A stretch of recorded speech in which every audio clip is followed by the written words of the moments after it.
네, 지금 준이 양 시신이 나왔는데, 그러니까 숨진 이유가 어떤 이유 때문인가요?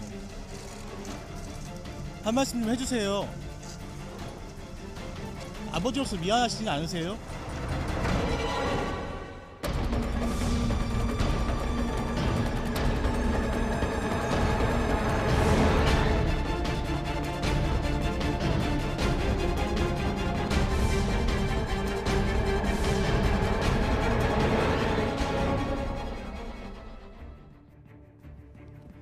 제발 살아만 있어달라는 간절한 바람과는 달리 5살 고준희 양은 실종 신고 22일 만에 싸늘한 주검으로 돌아왔습니다.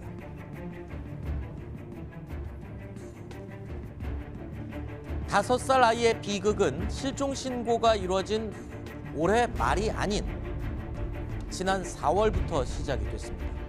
전부는 친아버지죠. 친아버지는 아이가 이미 숨졌기 때문에 야산에 유기한 것이다라고 진술을 했습니다. 친부와 동거녀의 모를 상대로 그동안의 행적 및 진술의 모순점에 대해 추궁하던 과정에서 사망한 준희 양의 시체를 친부와 동거녀의 모가 함께 유기했다는 자백을 받았습니다. 자, 이번 이야기 여상원 변호사, 정태원 변호사, 그리고 이윤상 채널A 사회부 기자 세 분과 함께하겠습니다. 어서 오십시오. 네, 안녕하세요. 자, 먼저 이윤상 기자에게 묻겠습니다. 네. 일단은 숱한 의혹을 낳았던 이 고준희 양 실종 사건, 그러니까 결국 비극으로 끝났습니다. 저희가 알고 있었던, 지금까지 알려졌던 이야기들은 다 거짓으로 드러났었군요. 네, 그렇죠. 일단 결론을 놓고 보면 처음부터 다 거짓이었던 걸로 보입니다. 네. 결국 경찰의 집요한 수사가 이제 그 사건의 결정적인 단서를 캐내게 되는 건데요. 준희 양의 아버지의 4월달 동선을 수상하게 여긴 경찰이 아버지를 조사하는 과정에서 당신이 군산에 왜 갔느냐 이런 식으로 그렇죠. 질문을 하니까 아버지도 결국은 버티지 못하고 범행 일체를 실토하게 된 겁니다. 네. 그래서 알려진 것처럼 12월에 최근에 실종된 것이 아니라 이미 8개월 전에 숨진 상태에서 차디찬 땅속에 묻혀 있었던 것으로 드러났습니다. 네. 그러니까 지난 4월에 이미 고준희 양은 숨졌고 그 숨진 아이의 시신을 이 친부가 야산에 유기를 했던 것으로 지금 결국 밝혀졌습니다. 그런데 이 아이의 비극은요, 사실 더 뒤로 가보면 1월 올해 1월에 친모가 고준희 양을 못 키우겠다면서 아파트 경비실에다가 버리고 간 그 순간부터 사실은 비극이 시작된 거죠.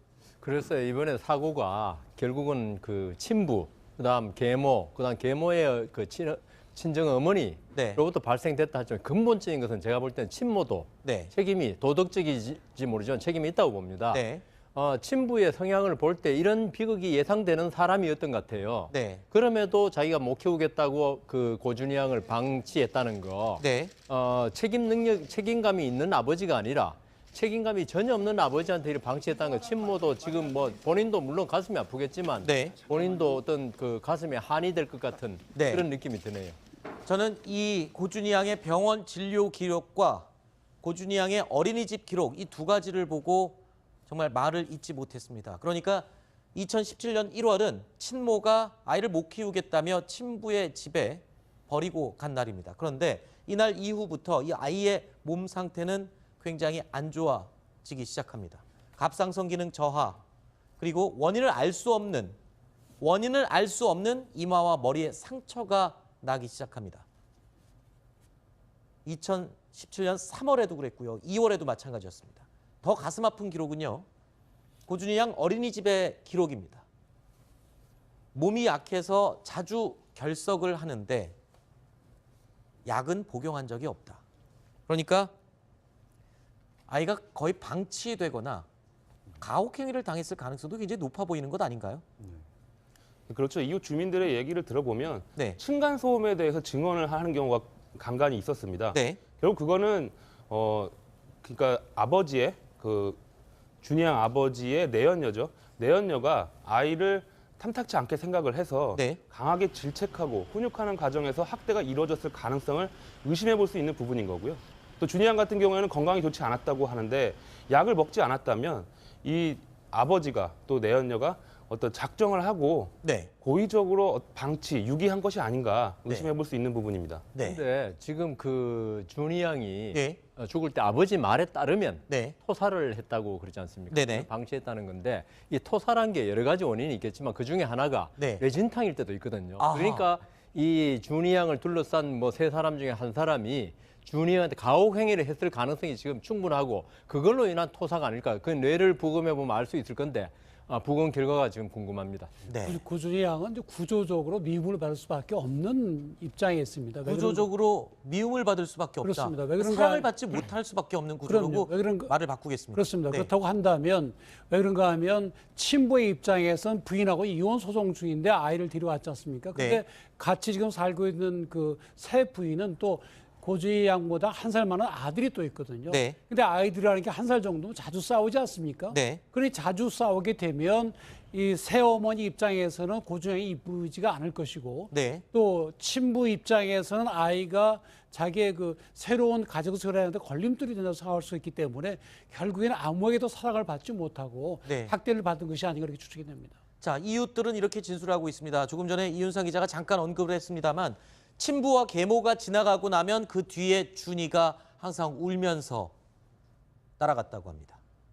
우는 소리와 계모 화내는 소리를 들리면 또 혼나는구나라고 생각한 적이 있다. 이웃의 증언입니다. 그리고 또 다른 이웃은 층간 소음 때문에 몇 번이나 찾아간 적이 있다. 왜 소음이 났을까요? 결국 고준희 양은 타인과 다름없는, 즉 남과 다름없는 의붓 외할머니에게 맡겨지게 되겠죠.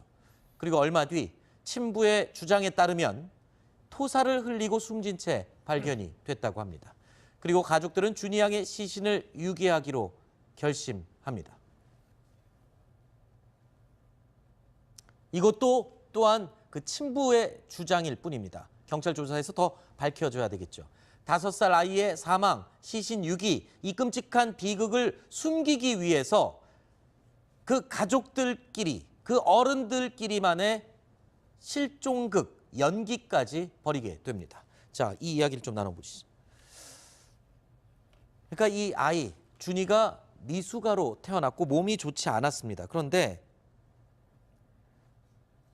이 아이는 왜 자신이 죽는지도 모르고 지금 죽어간 거 아닙니까? 근데 신고하지 않은 이유가 이 친부가 이혼 소송 중인 친모와의 소송에서 불리할까 봐 이 아이의 죽음을 알리지 않고 시신을 유기했다. 이렇게 진술했다고. 그러니까 그걸 두 가지로 해석할 수 있는데요. 네.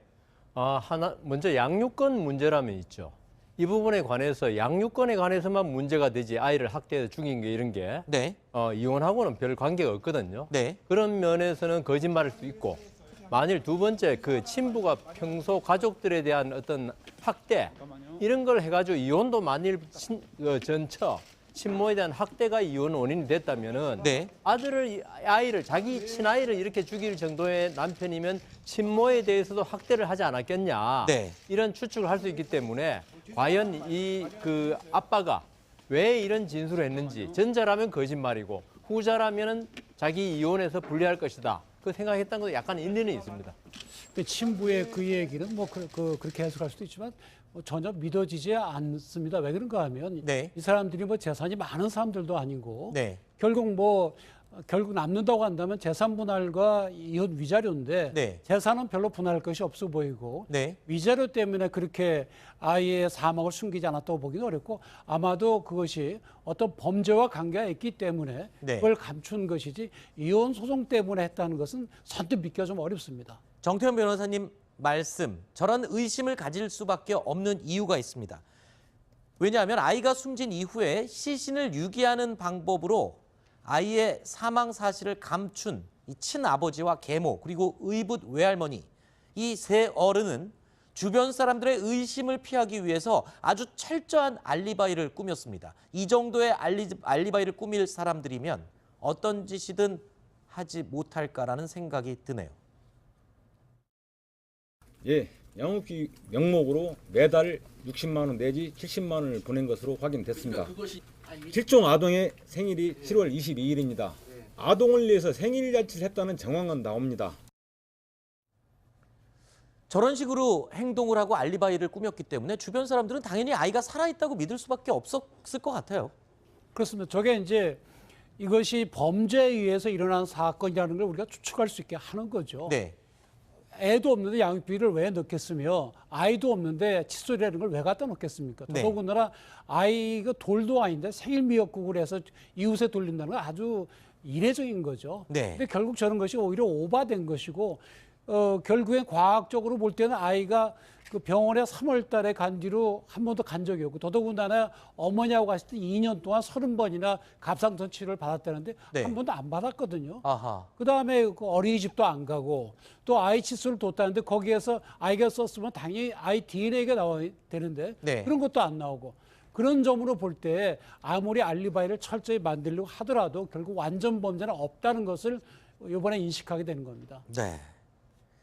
이렇게 철저하게 감추고 싶어서 거짓말을 일삼았던 이 친아버지 그리고 계모, 의붓 외할머니 이 세 사람. 이 가운데 친아버지는 결국 12월 8일에 경찰에 자수하기로 28일이겠죠?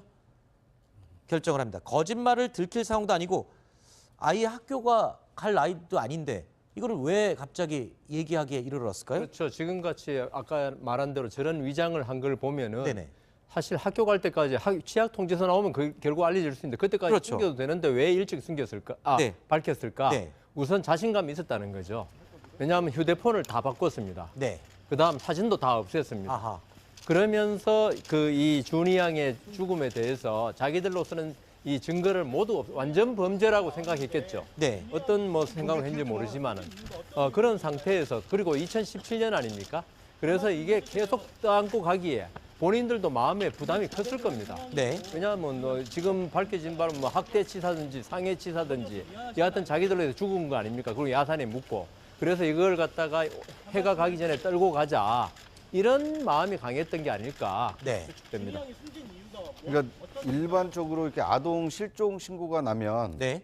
약간 좀 찾아보다가 이제 대체로 수사를 멈추는 경우가 많지 않습니까? 네. 그런데 이번에 이 고준희 양 사건의 경우에는 연인원 뭐 1000명이 넘는 경찰들이 동원해서 그 주변을 수색을 하고 네. 그리고 이전 행적까지도 경찰이 지금 철저하게 수사를 해서 이 자백을 받아낸 거 아닙니까? 네. 그러니까 단순 아동 실종 신고로 인정이 됐다라면 만약에 이런 범죄도 덮였을 가능성이 큰데 그렇죠. 경찰이 왜 애가 없어졌을까? 네. 그 이전에 없어지기 전에 주변 사람들은 어떻게 움직였나? 이것을 치밀하게 수사를 했기 때문에 저는 이게 진상이 좀 밝혀졌다고 봅니다. 맞습니다. 그러니까 경찰의 어떤 수사력이 네. 결국 이 범죄를 좀 찾아냈다 이렇게 보는 것이 합당하지 않을까 하는 생각이 듭니다. 사실 이번 사건에서 굉장히 의아했던 것 지난번에 뉴스탑10 팀에서도 그 점을 짚었습니다. 핸드폰을 온 가족이 새로 바꿨는데 5살 딸 아이의 사진이 한 장도 아버지 핸드폰에 들어있지 않았다는 점.